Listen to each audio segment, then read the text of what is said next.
I'd like to dedicate this video to the girl with the strawberries, even if some of them are half-eaten. So what I'm going to do tonight is I'm going to make a specially hot chocolate.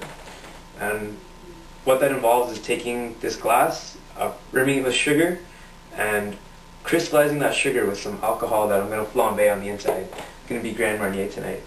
So my first step is to make the hot chocolate. That's going to be the main base of our drink.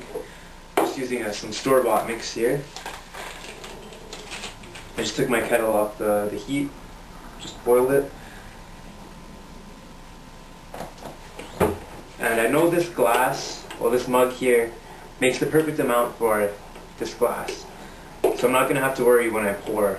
I know it'll come right up to the top. And you'll want to make sure of that beforehand if you're going to do this in front of some other people. So that's going to cool down a little bit for us.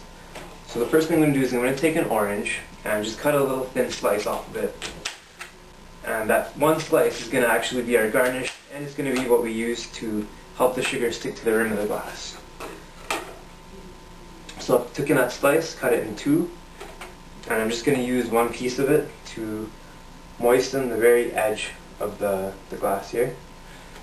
I'm going to flip it over and dip it into some sugar I have, just plain crystallized sugar. And that's what it should look like. Let's knock the excess out. So I'm going to add a little bit of Grand Marnier, and a little bit goes a long way here. You don't need a lot. It does burn for quite a while. So Grand Marnier is in the glass. And actually, lighting it's not the hard part. It's keeping it lit, that is. So what I'm going to do is I'm going to use the heat of my hands to help the alcohol get a little bit warmer, and that's going to help it light and stay lit.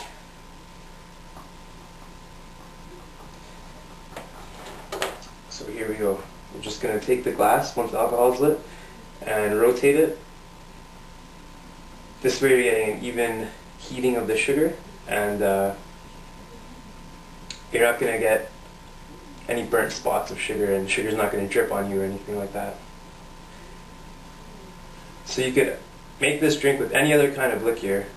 Right now I'm using orange liqueur. You could use banana liqueur if you like that, or any other flavor.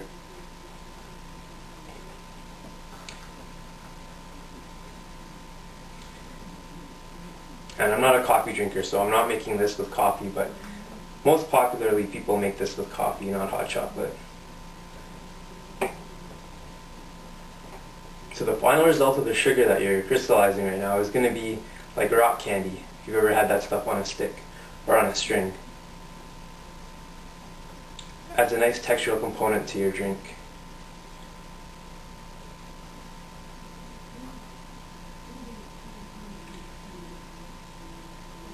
So once you've got enough crystallization going on, I'm just going to put that down, and time to pour the hot chocolate in.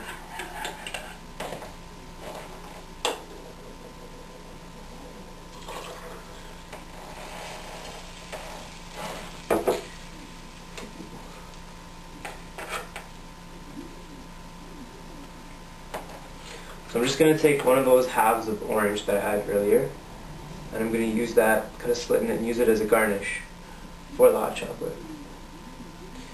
Put one last stir, and there you go. The perfect specialty hot chocolate. Yours to enjoy.